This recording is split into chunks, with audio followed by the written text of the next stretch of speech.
is Notsam Wrestling. Introducing your host from New York, here is Sam Roberts.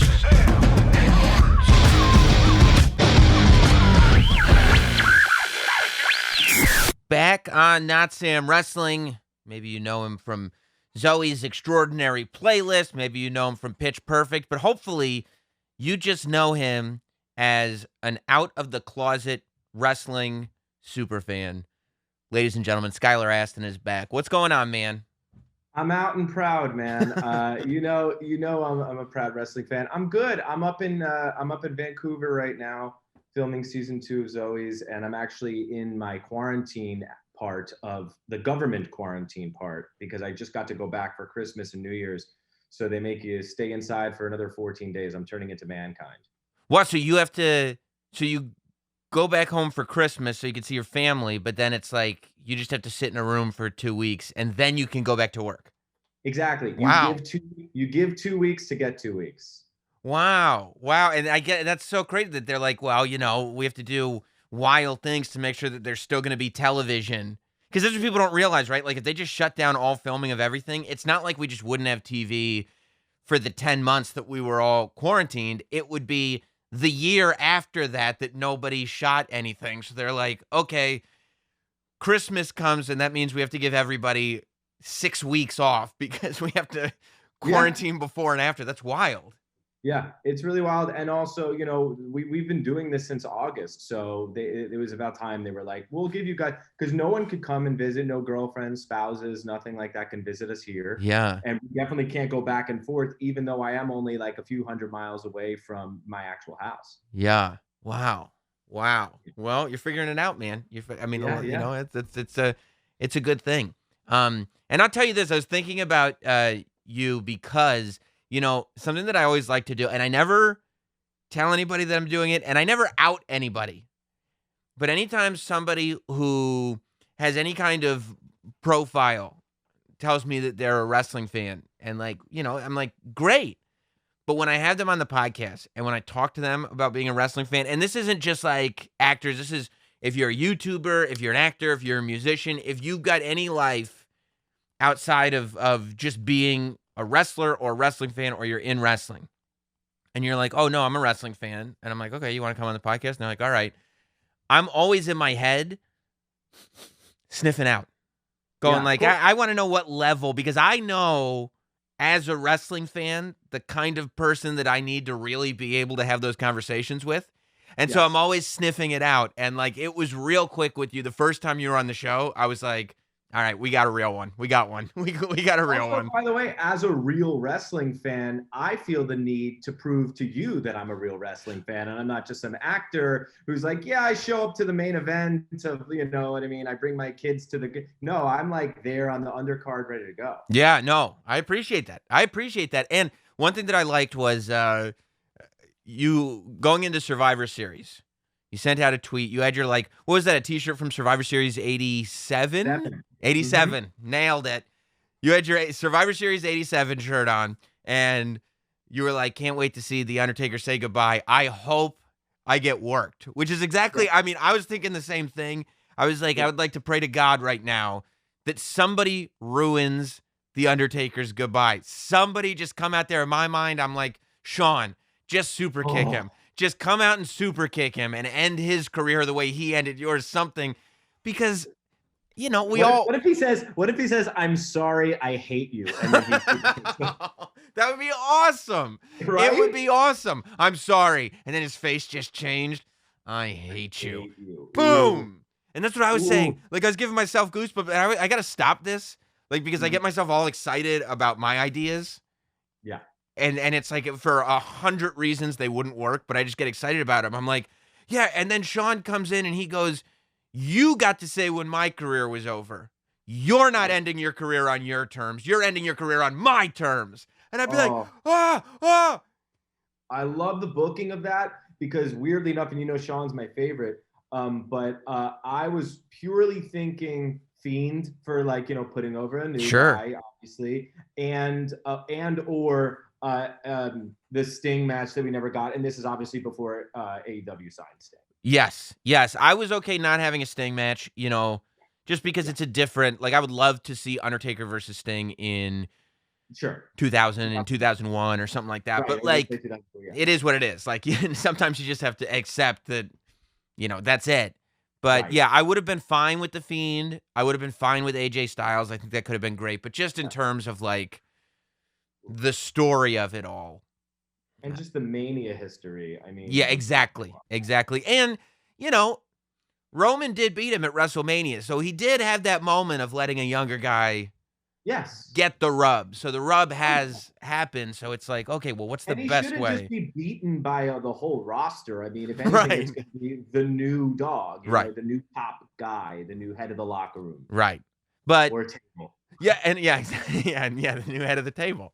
But and I felt like we all needed like a few days to process the Survivor Series thing because we all had our expectations going in. And then it was like, okay, I need to get out of my own sort of bias and expectations and go, was that really what just needed to happen? And it's like, yeah, maybe. Maybe if it's time, it's time. I couldn't shake my disappointment. I'm sorry to say that I was disappointed no matter how much fanfare he gets, how long the entrance or exit is. First of all, it's not in front of a crowd. Yes. I'm sure he'll show up in the future, especially with a crowd. How can the Undertaker not be present at some point? But I mean, another thing is just like, I'm such a wrestling fan. I'm always hoping to get worked and honestly expecting to get worked because like I was watching just so much stuff on the network, 30 years of Taker, best matches, his amazing docuseries that they did on him. And I'm like, what a rug pull. I mean, it's set up for this. This is wrestling. Like we don't do things cleanly here. And the fact that they did it cleanly, you can't shake, you can't, and it was very sentimental that they had all those guys in the ring. Kane's out in full mask, It was really funny. Like Kane was like, you guys all said you said we were all coming in gear. The Godwins were like, no, we said we were going to do like a suggestion of our character. Yeah. Like you kind of get like, oh yeah, I guess, that would be what they would be today. Not, we're not coming out with slop buckets, man. What are you doing? Exactly. What are you doing? Yeah, so that's what I thought too. I was like, I mean, if anybody deserves it, the same way like Macho Man got a real wedding, Ric Flair got a real retirement. It's like, of course Undertaker deserves that too. And I was like, the fan thing was right. And I'm thinking to myself, like, how do I be okay with that? And then I remembered, this isn't it.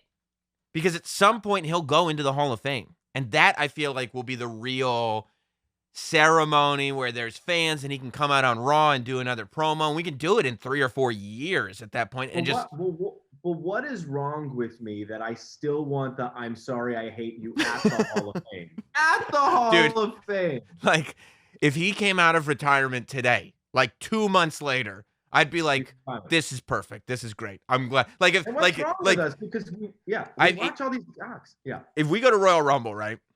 And Goldberg beats Drew McIntyre, I'm going to be like, you got to be freaking kidding me. This is the worst thing. And then the gong hits. And I'd be like, yeah, this is great. This is awesome. Yeah. 100%. Yeah. Yeah. So what did you think of as long as you've been a fan of the stripping away of the Undertaker character that he spent from when did the last ride come out? Like, I feel like pretty early on in this whole thing, like halfway through the year, he started the last ride. And then from there until Survivor Series, it was basically tons of documentaries, which I loved every single one of them, tons of interviews. I loved every single one of them. But it was really like a sort of, I'm going to go ahead and just dump the last 30 years of me not saying anything. I'm gonna give it to you all now. What did you think of Mark Calloway being exposed to the fans? Personally, I'm fine with it. I know a lot of people like to keep a kayfabe only lifestyle. I'm aware. If ever there was a time, it's now. I mean, it seems also maybe through editing, manipulation, but it seems like it's cathartic for him to finally talk about like, I'm not a big fan of just in general outside of wrestling people keeping secrets to their grave. You know what I mean? Yeah. Especially if it seems to weigh on them in any sort of way or take away from any sort of like new life you could have. And clearly he likes being a father and a husband, and he's got so many old injuries. I think he just wants to just like be that old, American badass and hang it up. And I'm glad that it wasn't just some one like podcast, unless if it was yours, of course, but like one shoot interview the way they've done it, and they're clearly like drunk, you know what I mean? And they're just like kind of talking crap about the business. I like that it was a shedding, because I'm sure it was just years and years of so much that he couldn't just let it all out at once. And of course, like WWE wants to not only profit, but benefit from that, and I was happy about it. I got plenty of content while I'm here in quarantine, and I love old archival stuff like that. Yeah, me too. And I was super happy that he clearly, as he was talking about it, like he clearly loved the business. Like he wasn't. You're right. Like he wasn't bitter. He wasn't like, oh yeah, and then they did this thing. Like he was like so into telling stories from 1992, because he just loved. He truly loved, and I think continues to love wrestling. Yeah, and then I felt like, and I'm sure I love that that's your response to it, because the fact that we both work in entertainment, like we should know better than to still be the biggest marks that we are. Because like Stone Cold was talking about it, and he was like, well, he made all his money as The Undertaker. Now it's time to make some money as Mark. And I was like, oh, yeah, that makes a lot of sense. Like business-wise, yeah, of course that's what you do. Yeah, I mean, you could see Stone Cold plugging Undertaker wine. By the way, I have a bottle. How is it?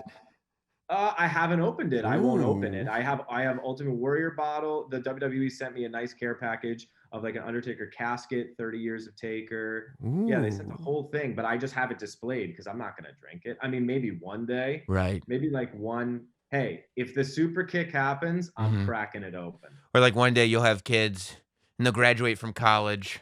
And you'll take out the Undertaker wine, and they're gonna be like, "Dad, this is stupid." And you'll be like, "No, this is special." And they're like, "What are you doing?" They're like, "Dad, this is like really cheap wine. It tastes awful." It's awful. Like cheap.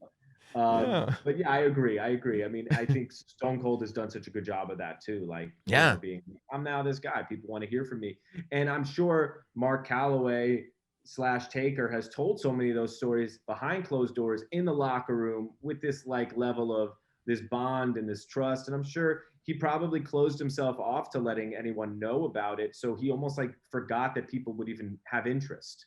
Yeah. And I could kind of see a little bit of that in him telling the stories of like, damn, I almost didn't know people would react this way. And I think he likes it and appreciates it. Yeah. I think he should have that, because I think that, the only thing that comes close for him to that kind of attention is the feeling of being out there, and and that's that stuff that you see so many old wrestlers, it's difficult for them to shake. So if this helps him, I mean, we at some point, even though here we are knowing that he probably isn't physical shape to wrestle, wanting him to wrestle, we need to kind of like care for our wrestlers and our heroes a little bit. Not me. I'm like, look, I'm gonna ride the kayfabe wave. If you can't go, you take care of that on your own. But as long as you're on television and as long as it's in the air, I'm not going to sit there and be the one to be like, nope, Undertaker shouldn't have that match. If there's an advertised match involving the Undertaker, I'm going to assume that the smart brains that have figured out that he can go have figured out that he can go. And as a fan, my only responsibility is, am I excited about the match or not? And I will be excited about the match. 100%. Yeah. That's our role, I think, as fans. But I feel like WWE has been on a roll of having good pay-per-views. Have you been keeping up on everything while you've been in Vancouver and everything? I have. I've watched every single one. I just watched, TLC obviously was the most recent one. I thought it was great. You like do you like the Fiend getting set on fire and burned to death? I do. I think it's like I love that. Right? Yes, like, it's awesome. Yeah, it's awesome. I mean, and I appreciate when creative has this luxury of now not having fans in the audience, and so they're taking advantage of being able to cut away from things, and especially with a character like the Fiend, which with a live audience has a ceiling of magical stuff that he can do. So I think why not? Yeah, that's what I said. Like and I think WWE is really, especially with the Thunderdome, they really started to execute on a bunch of this stuff that, as tough as it is to do wrestling in front of no fans, all you can do is try to get creative and look for the few positives that you can find. What can we do now that's cool that we couldn't do before? And the answer is, like, you could definitely try new things. I think people give a lot more leeway in terms of, like, okay, well, they're trying because, like, the Money in the Bank in the tower match. I thought that was fun, but like clever. Yeah, but you would never try that if you could just have an arena full of people and do a ladder match. But the fact that they tried it, and I think that you're right, like the Inferno matches of old were never all that great because the ring was surrounded by fire, and like fire's really hot and you can't breathe when fire's sucking all the oxygen out, and it's like you can't really do anything. But when you can instead like put the fire where the fans usually are, right? So, because you can't do that when fans are there because they'd be on fire. And you can kind of still do a match and do all these like little tricks, like trying to light the rocking chair on fire and stuff. It's just fun. Yeah, you don't have that crazy insurance risk of having civilians in there. Yeah. Also, you could cut, God forbid something goes wrong. I'm sure the biggest stunts are done earlier in the day. And, and then there's even just like down to some of the pageantry and some of the pyro in the audience.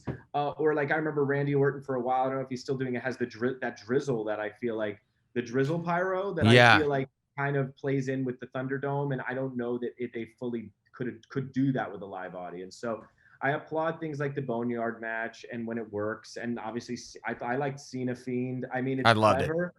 Yeah, I think it's great. Obviously, they're not going to be able to do this forever, so might as well do it. Yeah, absolutely. Absolutely. Yeah, it was the only time. It's interesting, too. And I feel like as a fan, it's forgivable because it's where our sensibilities kind of go anyway. But I feel like we're all collectively as a community kind of skipping all the stuff that was done in the Performance Center with no audience. Like, in all of our brains and the way it's highlighted, it goes... Started the year, Royal Rumble, Elimination Chamber, everything was great. And then it went down, and then WrestleMania, and WrestleMania was weird, and then we go right from WrestleMania to the SummerSlam. Like, we just skip everything in between. You're so right. I really don't even think of it. It was really tough to watch what I called North Korea WWE. It just looked so weird. It just looked so, but they were doing what they could. I mean, and obviously planning for the Thunderdome. I still watched... but it was rough. Yeah. But here we are now. Yeah, and it's good. I mean, it's like I love when the Thunderdome came out because it reminded you, like, oh yeah, this is what WWE does. Like, this is the production value level that they're capable of, and there's just something comfortable about watching it. Like, that escapism doesn't work when it doesn't feel like it's supposed to feel. And while the Thunderdome, nothing will ever be as good as a arena full of fans. Mm-hmm. But I feel like the Thunderdome is about as close as one could get. I agree. Are you a Royal Rumble guy? I think most wrestling fans are. I think most wrestling fans love to be like, actually, Royal Rumble's my favorite pay-per-view. And it's like, that's every wrestling fan's favorite. It's the interesting tidbit. Something you don't know about me, actually. Yeah, right. Yeah, I know people would think WrestleMania, even SummerSlam. No, Royal Rumble is arguably my favorite pay-per-view. I love it every year. I make we do a, what's it called? Like, we do the boxes and stuff like that. And, you pick your numbers. It's so fun. Yeah. Where do you think 2020 ranked when you high, right? High with low expectations, to be fully honest. I had no idea. I love the Brock run, of course, a star-making, performance with Drew McIntyre, Edge's return. I just loved the booking of the match. Everyone came out great. Keith Lee had a good spot. I even like the Roman match earlier. Didn't they do like a baseball gimmick with it or something? I think so. He was like on the dugout. Right. It was like ending or something. And by the way, how gracefully has that pay-per-view aged with it kind of being the last hurrah of big pay-per-views before the pandemic, and I mean a live pop like Edge's return is like that was a wild. I think he came out like 21 or something like that. No, I really really liked last year's Royal Rumble. Yeah, and I felt like that's why, as much as people will complain about Brock Lesnar, and a lot of the complaints are fair, like I'll hear them out. That's why the Brock Lesnar character can be so valuable because you're so fed up with Brock and you just hate that he wins so much that you know that even though it doesn't logically make sense for him to be the champion, enter the Royal Rumble, and win the Royal Rumble, you know because they've disappointed you with Brock Lesnar wins so many times that there is this part of you that goes, I mean, you remember Kofi losing in 30 seconds. So once Kofi, as painful as it is that Kofi lost in 30 seconds, what that does is it opens the door so that we can sit there in our brains and logically go, oh my God, they might just have Brock eliminate all 29 guys. Oh no. And then when Drew comes in and fixes it, you're like, oh, this feels so good. Oh, it was so good. It was honestly, it was such good booking. And you're absolutely right. I remember feeling like, I wouldn't put it past them just to show that he's the unconquerable beast. Yeah. You know what I mean? Like he threw out the whole roster and buried everyone they've been kind of pushing. Yeah. Are you looking like now that we're kind of starting to get towards the Rumble, which means we're getting towards WrestleMania? Like this year I've fantasy booked WrestleMania at least 4 times. Like I started, yeah, okay, good. Like once Roman was a heel, I feel once like Roman was a heel, I was like, I think we're doing Brock Roman with Brock as a babyface. But like, I don't even know where Brock is. I don't know if he'll come out. I don't know if we need him right now. Yeah. He never hurts. I just don't know where he would fit in. I think the obvious, like what people are already starting to fantasy book is like the Daniel Bryan versus Roman, which I think is great, actually. I think. Did you see SmackDown on Friday? I did, yeah. Dude, they may accidentally, and this is what I tweeted. Like, I hope that people don't think that I was saying it shouldn't happen. What my point was that I don't think WWE means for it to happen. But they may, I mean, it's exactly the scenario that Kofi was in. Like, they may have accidentally put themselves into a scenario where they got to do Nakamura versus Reigns at WrestleMania. You think at WrestleMania? Well, I think that I would imagine that they're doing this at Royal Rumble, right? Like, I don't think Scrap Daddy Adam Pearce is getting the title shot at Royal Rumble. Like, I don't think that's actually going to happen. So I would think that the plan was to go to Royal Rumble with Nakamura versus Roman Reigns.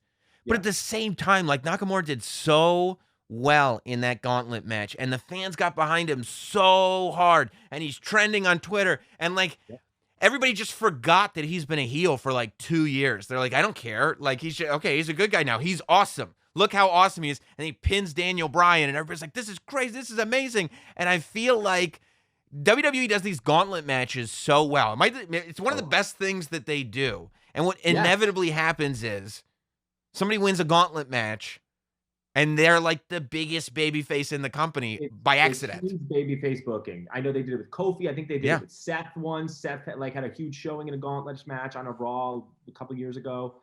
I think the obvious booking is that eventually Knock gets the shot. I mean, because we are 3 weeks away from Rumble, so I think they're going to do that. But if they get a temperature from the fans that it's like, ooh, we could just keep taking away this match and making them want it so badly that by the time Mania comes around, it's going to be the match. Yeah, because that's what I mean. Because they could theoretically, you could slide KO back into having another match at the Royal Rumble. Like, if they get this idea last night or Friday night that, like, oh, is Nakamura this big? Like, they got 3 weeks. They've done much stranger things in much less time than sliding a KO or somebody like that into the Royal Rumble match. So that, but where does that leave Daniel Bryan? Well, so here's my thing for Daniel Bryan. Like, so something I've been talking about a lot on the podcast lately is new kayfabe, right? Because somebody was on the podcast and they were like, or maybe I was on their podcast. I don't remember how it came up, but they were like, how do you feel about that kayfabe is kind of done? And I was like, kayfabe is not done. It's like, there's this new kayfabe where people are really aware, I think wrestlers are more aware of what they're saying in public than people give credence to. So, like, wrestlers will say things publicly and on Twitter and in interviews that, like, talking smack is more of like a shoot thing and SmackDown is more the scripted thing. But that's not true. Like, if you say it on Talking Smack, you're not shooting. You know that you're on, it's all part of WWE storytelling. So I feel like these things that are either half shoots or they're meant to look like shoots, like this, it's all part of kayfabe. It's just there's an acknowledgement that we as fans are smarter than we used to be. Like, we know what's going on, so the stories have to kind of revolve around that. And one of the big things has been Daniel Bryan saying publicly, he said it on Talking Smack, he said it in interviews, that he's probably after this year done being a full-time wrestler, right? I'm sure you've read that, and we all know he's doing stuff on the creative team on SmackDown and stuff like that because everybody's writing about it. Everybody's aware. And, like, Daniel Bryan's too smart to not know that people are all aware of that. I do feel like, the Nakamura thing is kind of just a funny thing based on what happened this week on SmackDown, and who knows. Yeah. But I feel like to really make the Daniel Bryan Roman Reigns match super, super, super special and not just, hey, this is cool, two of the best guys ever having a match, it's got to be title versus career. And we go in knowing that Daniel Bryan has talked publicly about this being his last year. So we go in knowing that very realistically Daniel Bryan could lose the match because chronologically it would make sense. Like on a shoot level, it would make sense. Yeah. And I feel like, like that's what this new kayfabe is all about, where you don't really know what's real and what's not real. And I think that you can play into that when you do things like a career versus title match at WrestleMania. Yeah, everything in the wrestling sphere or put out by wrestlers, or it could potentially be a work. Right. Even social media stuff, yes, even just real life stuff. It's always like we should know better at this point. Mm-hmm. Nakamura, I got to be honest. I was at the Mania where he squared off against AJ Styles, and it was cool that he turned heel, but it was a little disappointing. I think everyone was like really anticipating a somewhat a better match. Mm-hmm. I can't even put my finger on why it didn't feel as great as it should have. But Nakamura, I loved him in NXT, but I think for the past couple years he's been a little disappointing, and so I'm really excited about this resurgence because I was like, oh yeah, we love him as a babyface. Yeah. We sing his song in the tunnels going, walking to New Orleans to the stadium. Like, that's what we're doing. It was Rusev Day and the Nakamura theme. Like, it took over stadiums. Now, I don't know. I think Nakamura's babyface entrance really relies on the crowd. Yeah. Well, and it also relies on switching back to the old music. Like, they added lyrics to the music so that we couldn't sing along. Uh-huh. So now you got to take the lyrics out so that we can sing along again. That's true. You know? I like the lyrics, though. The lyrics are cool, but we don't know them. Like, I don't know what those lyrics are. Yeah. And we don't want to attempt them. Because you don't know what you're saying. You could be saying something terrible. Mm-hmm. But I think because people were so excited when Nakamura came in.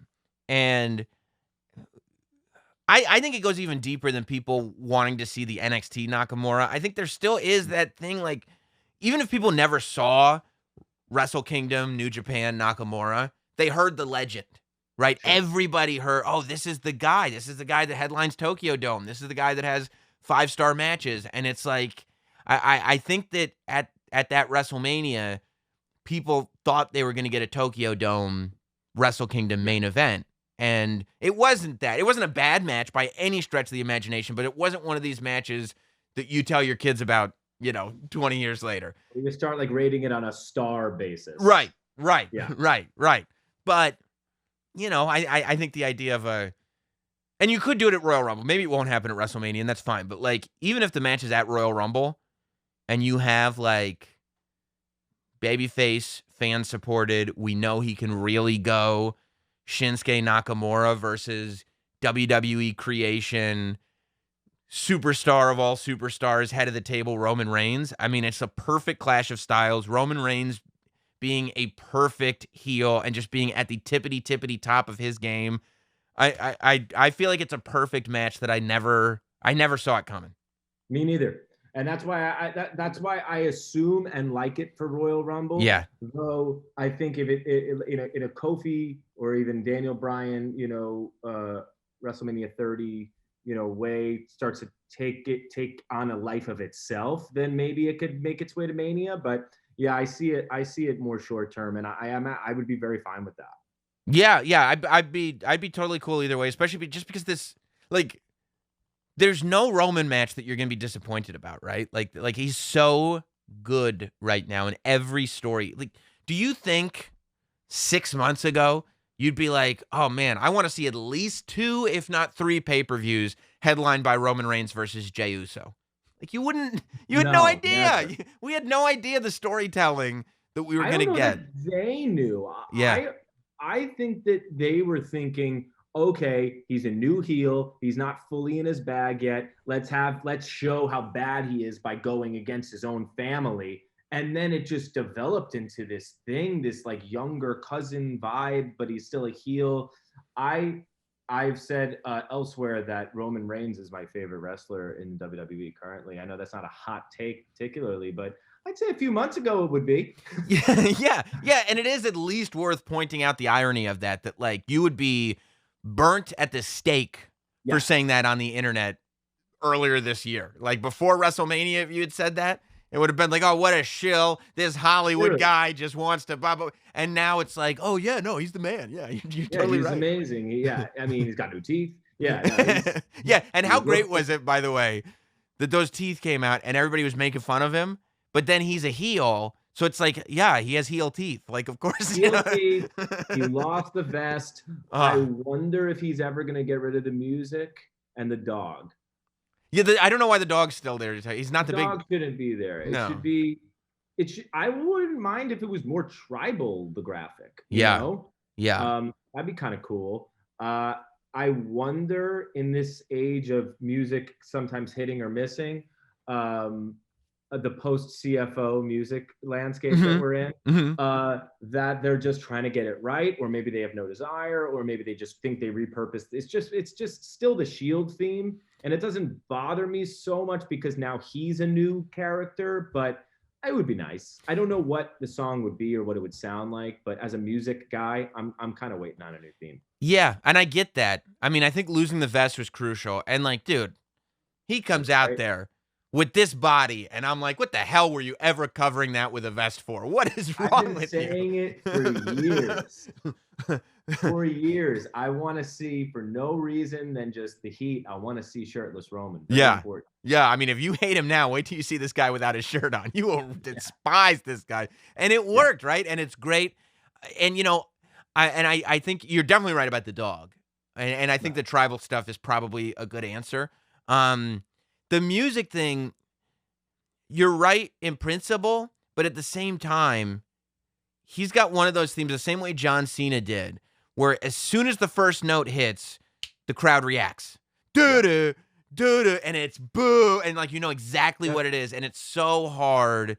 I mean, it's like Hogan when that like dun, dun, dun, like the minute the first note hits, you get that reaction. I know, but then again, when Hogan went when he turned heel, down, you know, it was a different, it was a heel theme. That's that was true. Very hateable. I don't know what it is and when it is, and maybe it's just one of those, you know, sound drops before the didn't, you know, not burn it down, but just some cool effect that feels more heelish, or adding percussion to it, even like making it a little harder hitting, repurposing it a bit.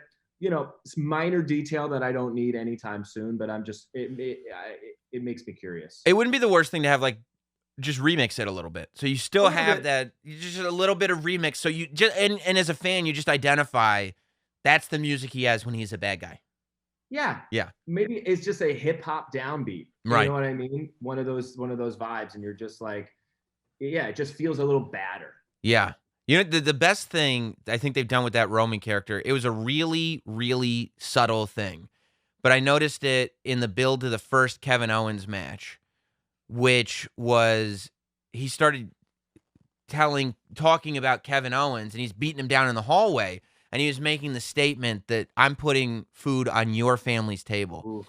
And it was like this twist in the character where it was like, yes, this is exactly what it needed. Because at first, after a couple matches with Jey Uso, you're like, these are awesome. The Paul Heyman thing is great. Everything Roman's doing is fantastic. But you're thinking ahead a few months, and you're like, how many Samoans are there? Like you can't just beat up members of your family because the Samoan legacy and the dynasty is huge. But in terms of active people that we care about, once the Usos are done, that's that's who we've got. And that little twist of, no. I'm not the head of my family's table. I'm the head of all of your family's table. None of your families eat if I'm not here. And I was like, that's the messaging that makes it so he can now have a rivalry with literally anybody on the roster.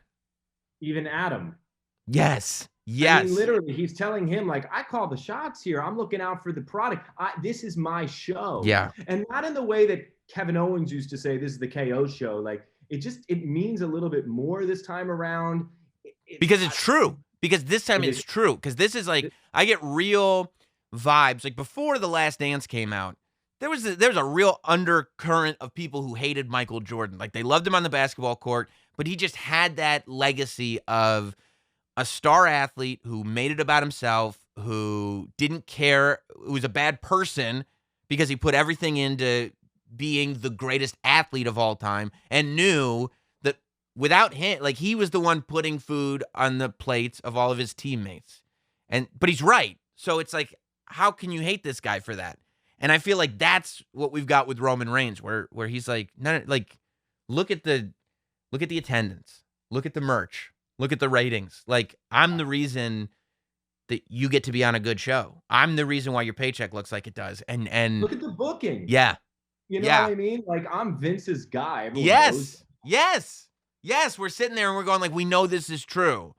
Yeah. And everybody's like, yeah, I mean, I guess it is true. But it's never been done before with one of, quote unquote, Vince's guys. Like, right. Sean never turned. Sean had that vibe of, like, I'm untouchable, but it was never flat out said, right, this is my show. Like, you're gonna have to do what I say. And when he goes to Adam Pearce, and it's like, Adam Pearce can tell most of the roster what to do, but Roman, like, as a fan, you believe that Roman is in the position that if a high-ranking WWE official says, no, Roman, you're wrong, if it upsets Roman, they're out of here. Not like Undertaker was telling this story on Stone Cold's WWE Network show of when he got set on fire by the pyro, and how pissed he was at the pyro guy because he had told him. He told him earlier. Yes. And he said that in the cage he was talking through the guy. They were checking below him if he was okay, and he told them, make sure the pyro guy is gone before the match is over. And, like, there's no question here. Like, when it comes down to it, who's more valuable, that pyro guy or the Undertaker? And it's like, the pyro guy's got to be gone before the Undertaker gets back. And to see that vibe be played out on TV through Roman Reigns, and for Roman to abuse it, like, to walk around and have that attitude all the time, is just, it's beautiful because you believe it. But yes. And then again, now, my brother and I have a very similar thing with, like, well, he does this, like, let's just, like, say for UFC purposes. Mm-hmm. Like, when Conor's fighting, my brother wants Conor McGregor to win because it's what Triple H would say, best for business. He'd be like, it just puts the UFC stock if they have a bigger star. Yep. So with Roman, the fact that his point of view, even within the locker room, is like, no, guys, I'm looking at, like, this is I have to beat you up right now because this is good for TV. For you. This is good for you. This is good for my profile, not just within the match, but also, like, this is what needs to be done. I mean, any bad guy or heel or even like villain in a movie having a point of view that they truly believe in, that even you, the audience members, like, I mean, I kind of get where he's coming from. That is very compelling stuff. Like, they're not just two-dimensionally bad at that point. Right. That's why Roman's one of my guys and my favorite actor, and wrestler. And now we bring it to WrestleMania and we say, like, okay, you've proven the case since SummerSlam that it's very valuable to the company to have Roman Reigns as champion. Is it so valuable that you're okay losing Daniel Bryan from wrestling? What's more valuable, Roman as champion or Daniel Bryan being an active superstar? And that is the question that we walk into WrestleMania with. I mean, yeah, if we're going with the career versus title match. Exactly. I think, okay, so if we're going to book that, on my safest booking, I'm not saying that this is what I fully want yet, but as I digest it, I feel like, just to have Daniel Bryan go over with the thing and doing the yes chant with the belt and then making it feel like New Orleans, could be very exciting, especially if Jey Uso turns on Roman or something like that. You know, you see the super kick, and then have Roman losing his mind and chasing it all the way to SummerSlam, where he eventually gets it back. Then you get both. You know, that's a very selfish wrestling fans booking, I feel like, because you don't lose Daniel Bryan. You don't really hurt Roman's profile, especially if it's not a fully schmozzy finish, but like it was definitely a bit of a turn on him. But that's kind of like A to B booking. I don't think it's like the best. So I think you need to break hearts in wrestling. And yes, I dare I say, no, it wouldn't disappoint me outside of kayfabe if Daniel Bryan went out that way. You would understand the storytelling that's going on. And I think Daniel Bryan would be okay with it, right? Yeah. I mean, I don't know him personally. I think so, because I mean, because it would be such a poetic way to go out and going out on his back. I mean, so when I was thinking about how this year is going to play out, like I'm hoping, I'm optimistic that we'll have some kind of fans back in the building by SummerSlam, hopefully, right? Like August, like, you know, vaccines going out there. Like, hopefully we'll figure out a way to get some fans back in by SummerSlam. I think once fans get back in, the window on Roman Reigns as a heel is going to be very, very small. I think Roman is back to being a babyface this year in 2021, just because I don't think people are going to boo him. Like, he's too good.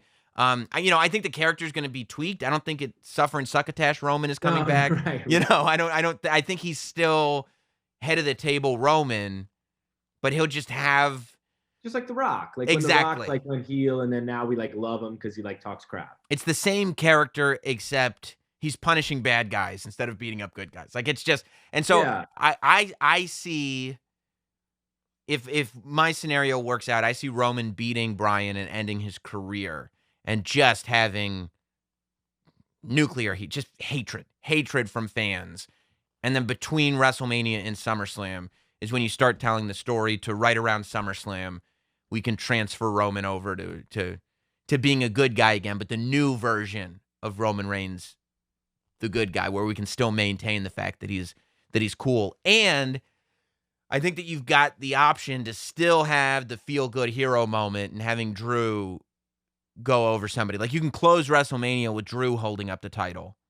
And so what do you believe is happening? We've discussed the Universal title picture, I guess, at length with Roman. What do we make of the WWE Championship situation? Do you think Goldberg is? I mean, we know that they like to fast track Goldberg during Mania season. Love it. He is Mr. Box Office, you know, as far as to someone. Right. Right. Yeah. I mean, look, I think if Goldberg is coming in and he's going to get his head kicked off by Drew McIntyre at Royal Rumble, I'm all for it. I think this is perfect. I'm not one of these guys that's like, oh, even if Goldberg loses, a younger guy could have used the opportunity. It's like, no. No. Yeah, it's Royal Rumble. Drew beating Goldberg is really, really good for Drew. Like, yeah, that's I'm a fan of the match. Plus, Drew saying it would be like fighting my dad was like the greatest. I was just gonna mention that. I was so like, good. But it's so good, however, so true that you might have just like squashed the match. Like, it's such a valid point. It's like Goldberg is not even who he was like 3 years ago. You know what I mean? Like, he's just, I don't know that we could get Drew up for a jackhammer. I don't know. Well, I think pushing Drew and Drew landing on his ass, like, wasn't a great look for Drew. So I think that Goldberg won back his respect there. But I think that Drew also, you've got to acknowledge what so many fans see. Like, so many fans are like, this old guy is going to come in. Plus, Goldberg, like, he just says Drew's been disrespectful to the legends, which I've never seen. It was just cutting like a promo with Hogan being like, here's, yeah. So the fact that he was disrespectful to Goldberg, I was like, okay, at least he's being disrespectful to somebody, because Goldberg just said that. So I was okay with it. And I thought it was a good, realistic comeback where we don't have to live in this fantasy world that Goldberg is still, going to the Georgia Dome to beat Hogan like it's 23 years ago. Like, it's an old Goldberg. So Goldberg. So it's Oldberg. That's who it is. Yeah. So, like, my fantasy, what I would love to happen is that Drew beats Goldberg. He kicks his head off. Like, I mean, really, like, clearly beats Goldberg to the point where Right. there's no question here. I would love to see Keith Lee win the Royal Rumble. I would love to see Keith Lee flirting with going over to SmackDown to challenge Roman Reigns. I would love to see Keith Lee turn heel on Drew. And I think Keith Lee at this moment in his career would be better as a heel because he's never going to be as big a good guy as Drew McIntyre is. So I say turn Keith Lee heel and do Drew versus Keith Lee at WrestleMania for the title and like really make Keith Lee like a badass dastardly boo this man heel cocky. Yeah, and the way he talks, like the way he talks, I was about to say, it really lends itself to being a heel. I mean, it's so like, epic and round if it's a baby face and it's like, this, but like if you put a stink on that, it's so cocky. It's so talking down to people. I love Keith Lee as a heel. I mean, I don't know why I didn't even see that coming as much. And the looming other big guys, there's Strowman I'm not sure where he is, but looking great. And then there's a certain beast who's always, he could just come out. But what does that say? Like, how does Brock come? Does Brock come back soon? Does he not even come back this entire year? Does he come back without Heyman? Is that a thing now? Do we see a babyface Brock and like trying to get Heyman back or? Well, I would love for Brock to come out just like when Brock first returned. First of all, like I really think, and it's ironic because this year they've had no fans, but I feel like WWE is finally in this position where they can do a WrestleMania where the big matches do not have part-timers in it and do not have celebrities in it. Like, they could still have part-timers and celebrities, but, like, you don't need Brock. You don't need The Rock. Like, Drew McIntyre and Roman Reigns are big enough stars on both shows that you can really build a WrestleMania around your current roster guys finally, which I think would be great. And I also think that Brock returning on the SmackDown after WrestleMania, like right after WrestleMania to kick off. I think that would be the move. The same way when Brock first returned in like whenever it was. I don't know if it was 2012 or it was after that, but when he first returned and he came out, to challenge John Cena, it was the night after WrestleMania. It was the Raw after WrestleMania, right? Yeah.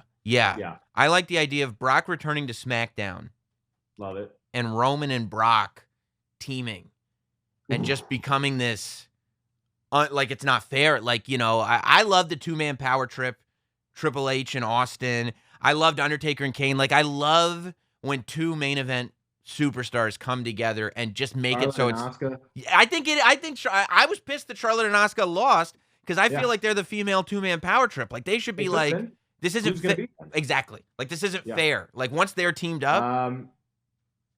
I like it. I also like Brock coming back to challenge Roman. Well, then I think that this is, if you play this right, you can play it for the long term, especially since Brock comes, he goes, he comes and goes. Brock could be the guy that forces Roman into a babyface run. Like either he turns on him or something happens. And then we end up with Brock versus Roman down the line, but we start with Brock returning as Roman's heel partner in this unstoppable duo. I love it. Yeah, that's what would excite me. Although we could just end up having Goldberg beat Drew and then Roman versus Goldberg in a unification title match. Spear versus spear. Who knows?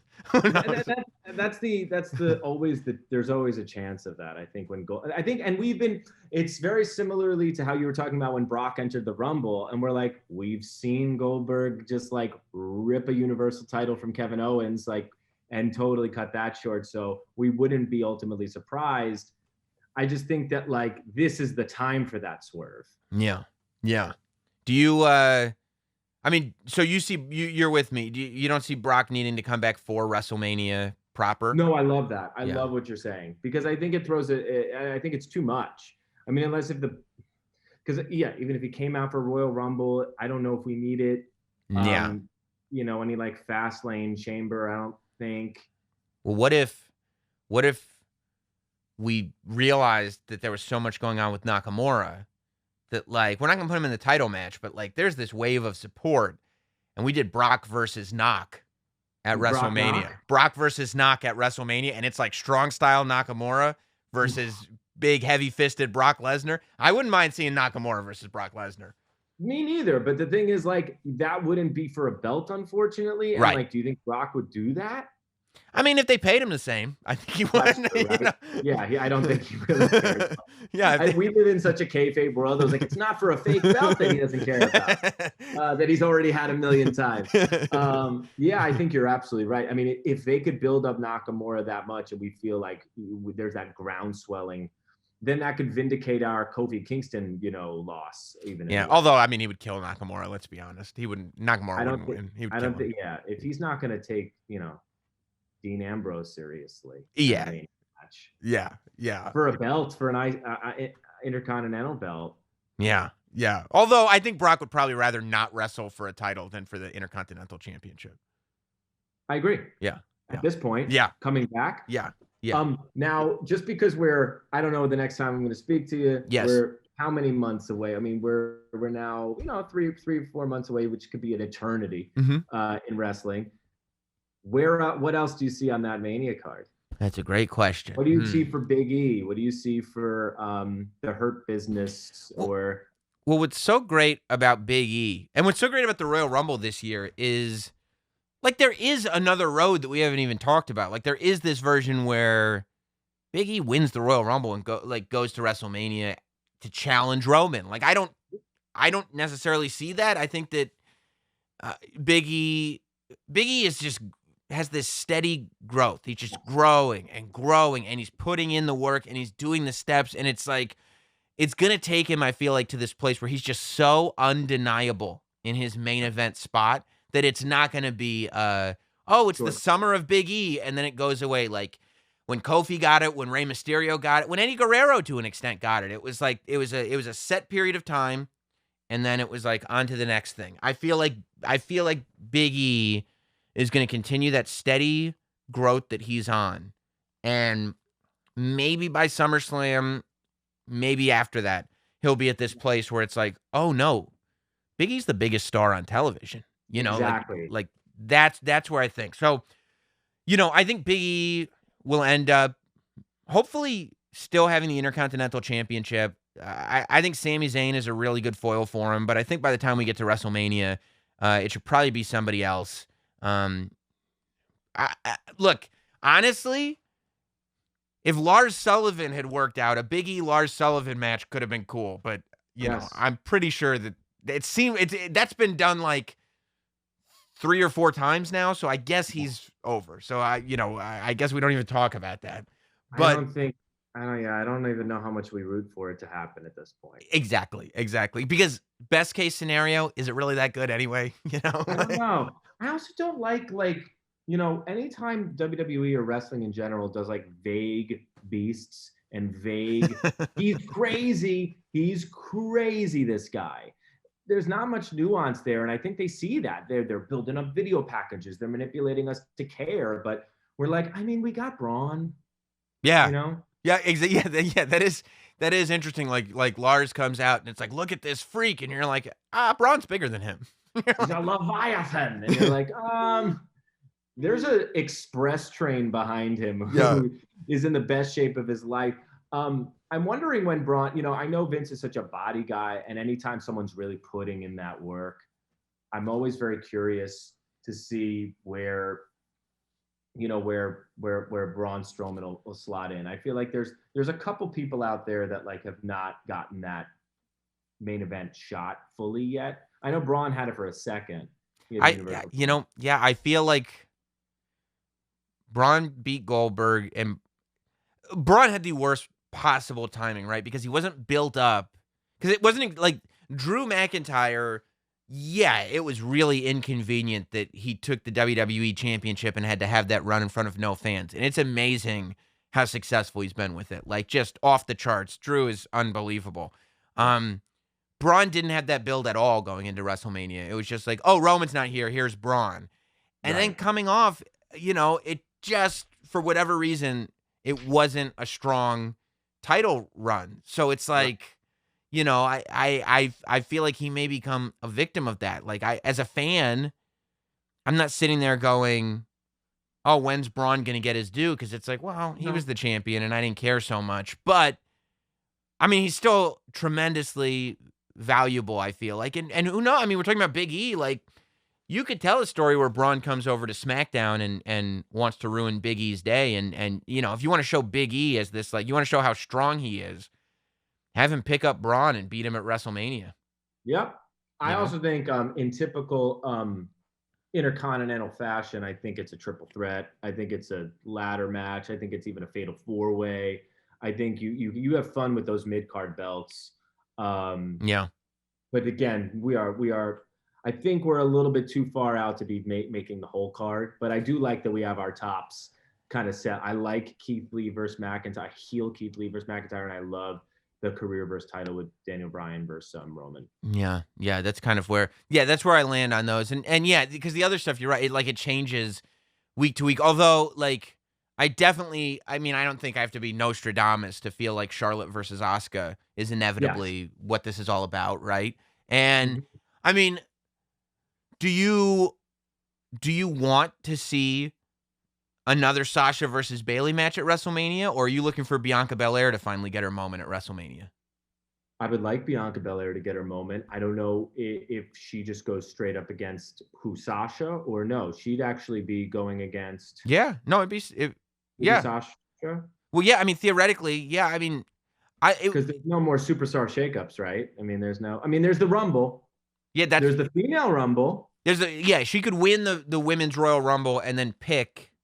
I don't think they're gonna have the Women's Royal Rumble winner pick the NXT champion again just because it happened last year. Like, wouldn't make sense. I also think they're really trying to separate that brand right now during this time. Yeah. Yeah, it really feels like they're trying to keep it super separate, which isn't bad. But yeah, I mean, so Bianca Belair could either challenge whoever the Raw Women's Champion is. I mean, they could do a thing where she's got a little bit of history with Charlotte from NXT. Charlotte could beat Asuka before WrestleMania, and you could do Charlotte versus Bianca. Sasha Banks. I think you're seeing a triple threat in that one. You think that one's a triple threat? I think maybe that's it, because it's like you got Charlotte, Asuka, Bianca. Now you're like, oh, like that's interesting, especially if they build it up the right way. Or, and I also just think like Sasha and Bayley have had such a great year. I mean, really, they were the, I guess they were like the highest rated stuff for the early part of this year. Yeah, so it was really good. I feel like them in any pairing. I mean, I know Mania is Mania, but I don't know that I need to see it. I mean, you have to do something a little different with it. I mean, if that's a case where you do Sasha, Carmella, Bayley, or something. I know. I just keep solving every problem by a triple threat. I mean, but there is, you're like Teddy Long. You're like, let's make it a tag team match. Facing the Undertaker. But yeah, I'm interested to see. I think Bianca Belair is box office. I also just think that she's future box office, so I think there's really no rush with her. Yeah, but I think new blood is always good. The women's division is crazy right now, man. Like the fact that there's so much of a groundswell with like people like you got Sasha and Bayley doing the best work of their careers. Yeah. You got Asuka, who's finally at this place where she's like established as a main event person. You've got Charlotte, who you could make the argument is the greatest of all time.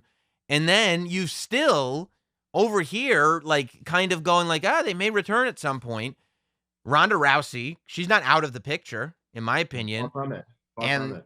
I mean, I would argue that Becky Lynch is potentially the biggest WWE superstar on the roster. Like, I mean, I think Becky, I think you go, if Becky Lynch comes back and she maintains the wave that she had when she left, I think you're talking Hogan, Brett and Shawn, Austin Rock, Cena, Becky. That's wild. Right? I mean, I just think because you have no fans, there's the obvious like Rumble. I mean, she just had a kid, so I don't think she's coming back for the Rumble. for Rumble. Right. But she could get back for Mania. I mean, I don't Right. know. I don't know what she wants personally. That's true too. It's But like, again, you're we have not to be like, we have to be wrestling fans here, not human beings. So we That's can't true. like Becky is a mom, like unless that's part of canon, Right. unless she's a mom in canon. Like I care about Daniel Bryan's kids because they're on Total Bellas. So Right. so that's still like, technically how did the man get pregnant? That makes no sense. Yeah, I don't know because and what would she be doing with a scumbag like Seth Rollins anyway? That can't be true. Exactly. That That's can't not be going true. to work out. Yeah. Yeah, we also forget Seth. Seth will definitely be something in the picture. Okay, I got a question for you because I've got in my mind how it happens. Edge is also coming back. Uh-huh. Like he's coming back. And I think he'll probably be back with a vengeance because I don't think that 2020 went how he wanted it to go. And this isn't like kayfabe, like, oh, he should have won. This is like literally, it was supposed to be his big year, and then the pandemic, and then the injury. Although I also think that the injury might have come at the most convenient time because he probably doesn't want to be doing empty arena matches for a year as his return year. So how do you see Edge's return, and who do you see as his next opponent or two? Well, we've done Randy. So Roman would be great. Like there's so many potential for Edge. You want to hear my Edge hypothesis? Of course, but I want to see if I. Go ahead. No, I have nothing. Go ahead. Nothing. Not a thing. Not yet. I mean, I'm Okay. just like, who is it? There's Roman. There's Daniel Bryan. I mean, there's Seth, right? You could do Edge at some point. We have to see Edge versus Seth. I think that match would be unbelievable, especially with a story. Both those guys can tell a story. There's so many people that Edge could have matches with. But what I'd really like to see, Fiend. yes, Is that what you're saying? Fiend, yeah. And I'm glad I got it before you said it. Yes. And want to know how we get there though? Edge comes back. Bring the Brood back. Of course, Gangrel. Edge. Oh wait, my headphones unplugged. I got so excited. Edge comes back with vengeance in his heart, in his eyes, in his blood. He wants revenge on Randy Orton. Randy Orton took him out of the game. He's not happy how his match with Randy Orton went. He wants one more match with Randy Orton. He's gonna lose his third match with Randy Orton, whether that happens at WrestleMania or Elimination Chamber, whatever pay-per-view it happens. Is that how he's tracked injury-wise to come back? I don't know. I haven't read any. I think he's I feel. I mean, look, I don't know. I'm not his doctor. What was the injury? If you don't. I think it was his bicep. Okay. I think so, but I think it is like. I think Edge's return is imminent. I think so. Okay. I don't know anything, but So I would have him come back for a blood feud with Randy Orton, and the Fiend comes out to help Randy because Randy showed such a psychotic, venomous, murderous, brutal side by lighting him on fire the way that he did, that the Fiend now considers Randy Orton one of him. You're one of me. Me and you are the same, Randy. Like now we're continuity with the Wyatt family too. Yes, like now like there is no bad blood between the Fiend and Randy Orton. The Fiend loves that Randy Orton set him on fire because he's the Fiend. He's psychotic. He's like, this started as the Batman and Joker, and now you're a villain just like me. Like you're lighting people on fire. This is amazing. We're friends now, but Edge. Oh no, Edge, you can't have this. You can't have this. And then we build that story between the Fiend and Edge, just because Edge is such a creative guy and he loves wrestling so much and he loves storytelling so much. And so does Bray Wyatt, that I feel like if that's your premise, that Bray Wyatt came back and surprised everybody by not being mad at Randy at all, but actually considering him an ally and is now going after Edge, I think you could tell a pretty amazing story between the Fiend and Edge.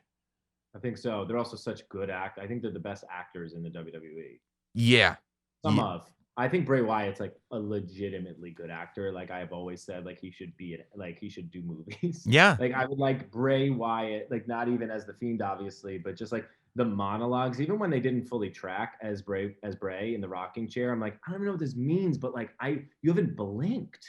Right. And like you're working this like there's cameras coming in so ever so close to him, and he's just like owning it. He's got an insane screen presence. Yeah, like even when you didn't know what he was saying, the character, you never lost the character.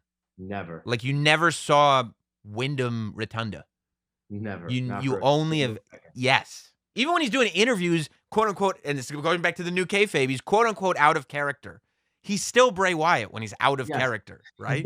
It's amazing. It's unbelievable to see. Do you think that the people who don't fully get the Fiend character, as obviously as a movie fan and somebody who's in the industry, do you think they need to be a little bit more familiarized with horror movies? Because I feel like the Fiend is like horror movie villain 101. Like the Fiend is Jason Voorhees. The Fiend is this guy. So like when the Fiend got set on fire, I wasn't sitting there going like, whoa, how's he supposed to come back from that? I was like, I've seen Jason come back from way worse than being set on fire. Like, and by the way, especially when Fiend debuted, I know they got a little bit of heat when Seth faced him and was just like beating him with mallet. You know what I mean? Because you couldn't pin this guy. I mean, thankfully, like, did he give him like 20 curb stomps or something? Yeah, he like dumped the entire Hell in a Cell on his head, and then he just stood up. Yeah. So we've already set that up, and we've dialed that back since then because we've had to make him a superstar in some capacity. Right. But no, not at all. I think he comes back. I think he goes away. I think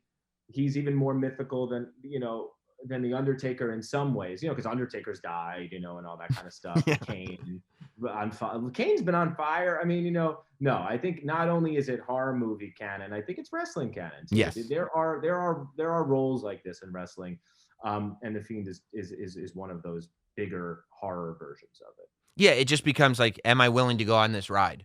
And if the answer is like, if you as a character can convince me to go on the ride, we can do whatever you want. As long as it doesn't take me off the ride, sky's the limit. Whatever you want, let's do it. I agree. Well, Skylar Astin, it's always a lot of fun talking wrestling with you, and I could do this for hours and hours and hours, obviously. But I'll let you get back to your life. Look, I'm all about not only supporting wrestling, but supporting wrestling fans and the things that they do. So Zoe's Extraordinary Playlist is on, and this is very convenient. I don't know if you organized this for wrestling fans, but it's Tuesdays at 8 p.m. on NBC. So you could literally watch Raw and SmackDown and NXT and AEW Dynamite and whatever you want to watch. You can watch them all. You can watch them live. You'll be good. But Tuesday, when you don't have wrestling to watch, turn on NBC, watch Zoe's Extraordinary Playlist, and go like, oh, that guy likes wrestling too. Yeah, and it's a nice change of pace. They were wanting to make it on Mondays, and I called up Donnie NBC, and I was like, look, you're gonna kill me, but we can't do this. And they're like, we got Wednesday, and I'm like, that's even worse because there's 2 shows on. Yeah. And so they slotted us in on Tuesday. Thankfully, I'm glad they understood and put wrestling first, as I always do. It's great. But yeah, it's a really good time. It's a genre show, which is fun. It's musical, but there's a little bit of cerebral stuff within the musical. And I love being on it, and it's a joy to shoot and a challenge to shoot right now, but we're making it happen. That's awesome. Well, Skylar Astin, I appreciate the time, man. Pleasure.